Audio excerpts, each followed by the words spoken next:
Hello and welcome to Dad Doesn't Have Time for This, the show where we review things quickly and then compare them to everything else in existence.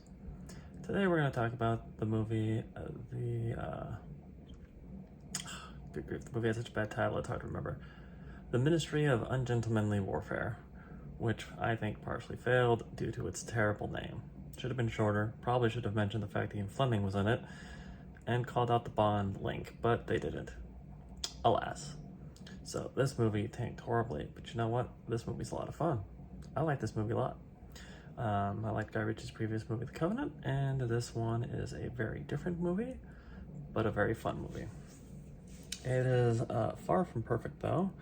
As a whole, I think the first and third acts of this movie are solid, good, fun.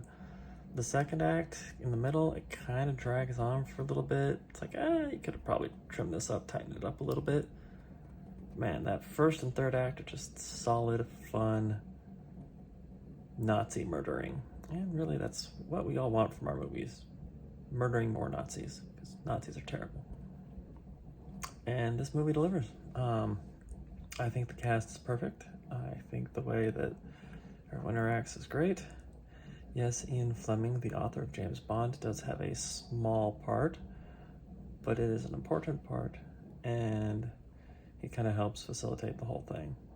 And it's just knowing who he is makes the whole movie better. Knowing what the movie's based on makes the whole movie better.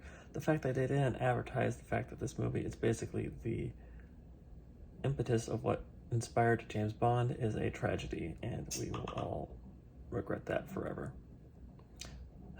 But hey, I like this movie a lot. It was a lot of fun. If you're looking for a good action movie that just involves just people going out and doing what they feel is best, regardless of the consequences, this is that movie. Unsanctioned warfare at its best. So I'd say this was the 146th best movie of all time and worth your time. It's fun, it's exciting, and I highly recommend it despite its failure at the box office. You all have a wonderful day. Also, looks great in 4K.